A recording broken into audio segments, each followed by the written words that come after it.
चर्चा में आ जाए। हल क्या होगा? आप देखिए, मैंने 31 तारीख को हर मीडिया से सवाल किया कि आप आ गए हमारे पास, हमसे पूछते हैं ये मुद्दा है, कभी आप चेयरमैन साहब से जाके पूछिए, और हुए चेयरमैन के इंटरव्यू। तो अब ये चीज़ें सोचिए पॉजिटिव हो रही हैं कि लोग चेयरमैन का इंटरव्यू ले रहे हैं। अगर आज का यूथ इस तरीके से प्रेशर बनाता गया ना, तो मीडिया जो बेचारी दब गई है उसको इतनी हिम्मत मिल जाएगी कि वो सीधे मोदी जी से सवाल कर पाएगी। क्योंकि हम 2014 के पहले के जो घोटाले थे उनसे इतने परेशान हो गए थे कि हमें मोदी जी के वादों ने ही मंत्रमुग्ध कर दिया था, और हम प्रेशर में आ के हंसते रहे। मोदी जी आए, पहले वो प्रेस कॉन्फ्रेंस करते थे, 1-2 इंटरव्यू करते थे। एक पत्रकार ने लिया था जहाँ पे बेरोजगारी की भी बात कही थी, और उन्होंने कह दिया था कि बाहर समोसा बेचने वाला भी रोजगार ही है, और उस पर वो पत्रकार ने हंस दिया था। अगर उस वक्त शायद इस बात को काट दिया गया होता तो मीडिया की हिम्मत रहती, और प्रधानमंत्री साहब करते भी। हमने ही तो हमारे डर ने, हमारी खामोशी ने सरकार को तानाशाह बनाया। मैं ये मानता हूँ। मध्य प्रदेश के मुख्यमंत्री हैं मोहन यादव जी, उनका इंटरव्यू किया था और सरकारी नौकरी को लेकर उनसे सवाल पूछा, तो उन्होंने कहा सरकारी नौकरी हमारी प्राथमिकता में नहीं है। हम वो मॉडल डेवलप करना चाह रहे हैं जहाँ बच्चा 8, 9, 10 के बाद जो करियर करना चाह रहा है वो कर ले। सरकारी नौकरी हम सबको नहीं दे सकते, इतनी बड़ी आबादी है। अब हमने उसे प्रायोरिटीज से हटा दिया है। सरकार के पहले प्रायोरिटी पे था उनकी। सरकार के तमाम नेता मंत्री से भी आप पूछेंगे तो जैसे ही आप नौकरियों का जिक्र करेंगे वो कहते हैं कि हमने स्किल इंडिया, ये वो दुनिया भर की चीज़ें, मेक इन इंडिया शुरू आता है, किसके जरिए नौकरी दी गई। ये समोसा पकौड़े वाला भी जो जिक्र था वो उसी कॉन्टेक्स्ट में उन्होंने किया था कि ये भी रोजगार है। अब सरकार की प्रायोरिटी नहीं है सरकारी नौकरी आज के दौर में, क्या इस वजह से ये इतने सारे विवाद आने लगे लगातार हर साल? देखिए, ऐसा मैं आपको पूरी सरकारी नौकरी की वजह बताता हूँ, लोग समझ नहीं पाते हैं। शायद मोहन यादव जी के पास, मुझे लगता है उस स्तर का दिमाग भी नहीं था कि वो इस चीज़ का सही जवाब दे पाते। मैं आपको देता हूँ, सरकारी स्कॉलर हैं आप, मतलब आप ये स्टेटमेंट दे रहे हो, काफ़ी कंट्रोवर्शियल हो जाएगा। बिल्कुल नहीं होगा। ये अपने दम पे उन्होंने क्या किया है। देखिए, देश की राजनीति अगर सिर्फ मोदी जी के नेतृत्व और उनके दम पे चलती रहेगी तो राजनीति का स्तर इसी तरीके से गिरता रहेगा। आप कंगना साहब के बयान देखिए, मैडम के, वो कहते हैं कि मेरे हाथ में कुछ नहीं है। कंगना को किस स्तर पे एमपी बना दिया आपने? सिर्फ मोदी जी के नाम पे ना। अगर देश का विकास इस बात पे निर्भर करेगा कि देश का प्रधान भी मोदी जी चुनेंगे तो गांव कभी विकास नहीं कर पाएगा। तब तो गांधी जी कहते थे डिसेंट्रलाइजेशन।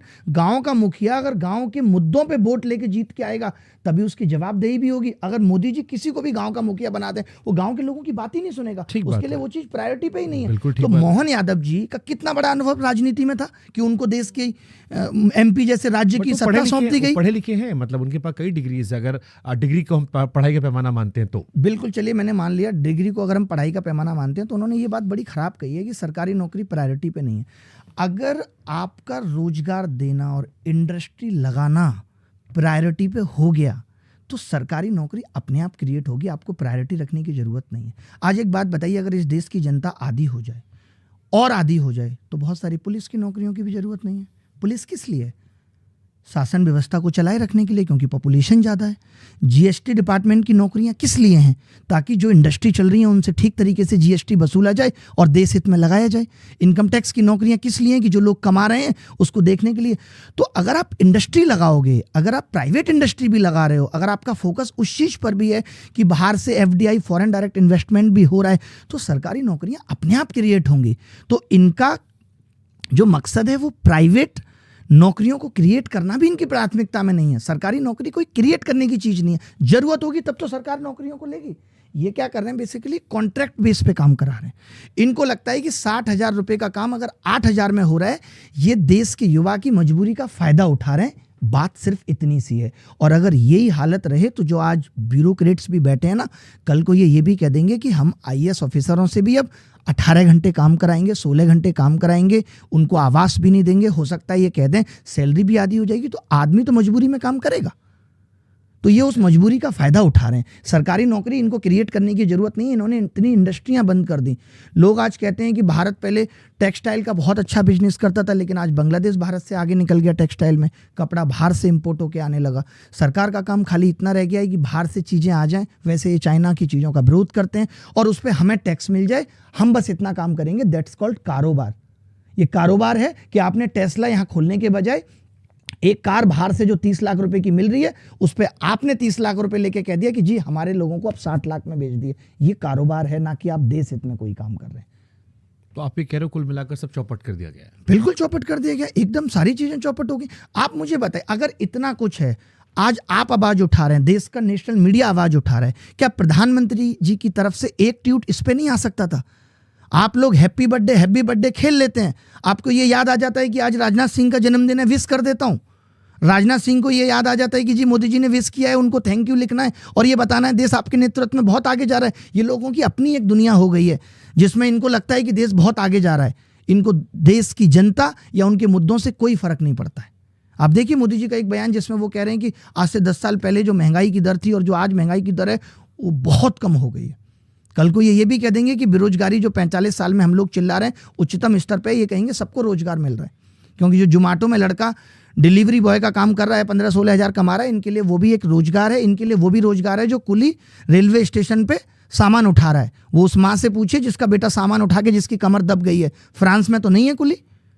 यहाँ मजबूरी में अगर आदमी 2 वक्त की रोटी चलाने के लिए समोसे और चाट का ठेला लगा रहा है, बारिश के मौसम में वो भी नहीं लगा पा रहा है, ये उसे रोजगार कहते हैं? शर्म आनी चाहिए कि इनके तो 75 साल में भी सपने पूरे नहीं हुए और यहाँ एक हुआ जिसको देश को आगे के 30 साल तक चलाना है और आप उसके सपनों की हत्या कर रहे हो। सरकार कितने साल की है? 5 साल, 6 साल, 4 साल।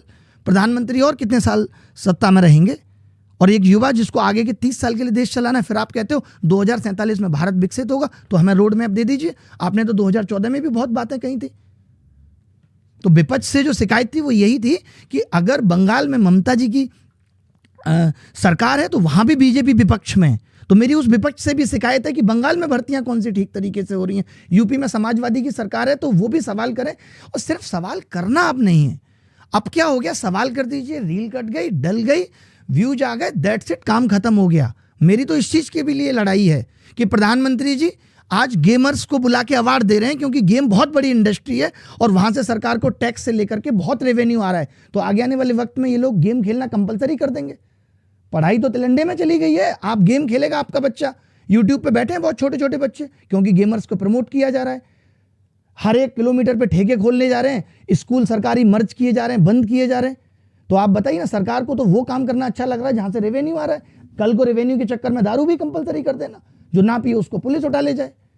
तो रेवेन्यू कहां से आ रहा है, सिर्फ सरकार का वो फोकस है। अगर एक्सपोर्ट से ज्यादा आ रहा है, बाहर से हम चीजें मंगा के यहाँ बेच रहे हैं, ज्यादा बन रहा है, क्यों चाइना में 6ठी क्लास का लड़का कैपेसिटर बना दे रहा है और हमारे यहाँ 6ठी क्लास में ABCD सीखना मुश्किल हो जा रहा है। एजुकेशन पॉलिसी को देखें कि मेरे पिताजी ने जो किताब पढ़ी वो मैंने पढ़ी है, क्या अपडेशन है? क्या सरकार एजुकेशन पे, क्या प्रधानमंत्री जी को हम लोग कहते हैं बहुत विजनरी हैं, क्या विजन है उनका जो ये सोच रहे हैं कि ये यूथ का क्या होगा 10 साल बाद?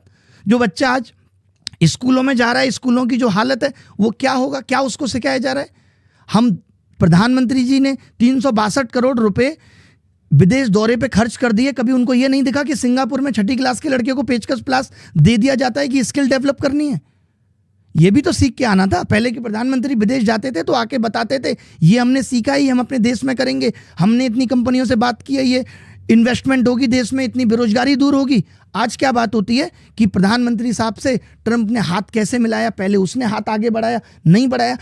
बिहाइंड द सीन का गेम चल रहा है और बिहाइंड द सीन सबको पसंद होते हैं। आज 16 से ज्यादा अगर कोई ये कहे कि 16 के बिहाइंड द सीन दिखाए जाएंगे जहां पे बसंती तैयार हो रही है रेडी विद मी, तो शायद मुझे लगता है आज लोग 1500 रुपए की टिकट लेके भी सिनेमा घरों में चले जाएंगे। लेकिन ये हमारी जिम्मेदारी है कि हमें देश को क्या दिखाना है। आज मेरा बच्चा भी ये चाहता है कि उसको पूरे दिन मोबाइल चला के दिखाया जाए, मोबाइल पे वो वीडियो देखे पढ़े ना। लेकिन ये मेरी अपने बच्चे के प्रति तो जिम्मेदारी है, बेटा नहीं मोबाइल गलत है, ये नहीं देखना है। और आज चाहे वो यूथ हो, चाहे प्रधानमंत्री जी जिस चीज को प्रमोट कर रहे हो, वो सब क्या है, उस यूथ से कोई मतलब नहीं, वो हमारा बच्चा नहीं है, उसे हम वो दिखाएंगे जो ज्यादा है। आज TRP के गेम पर भी सरकार को लगाम कसनी चाहिए कि TRP पैरामीटर नहीं होना चाहिए, आगे जाके ये चीजें भी फटेंगी। आज आप सरकार पे काफी गुस्सा दिखा रहे हैं, एक सवाल मेरे मन में आ रहा है, ये डैमेज कंट्रोल तो नहीं है जो सोशल मीडिया पर विपक्ष का आप पर आक्रोश निकला कि आप सरकार? नहीं, बहुत कम निकला है जो सरकार पे मैं यहाँ पे आवाज उठा रहा हूँ। इससे ज्यादा तो मैंने 2016 या 17 में पहला वीडियो बनाया था बेरोजगारी पे। तब लोग कह रहे थे मोदी जी अभी अभी आए हैं, तुम ऐसा कैसे बोल सकते हो।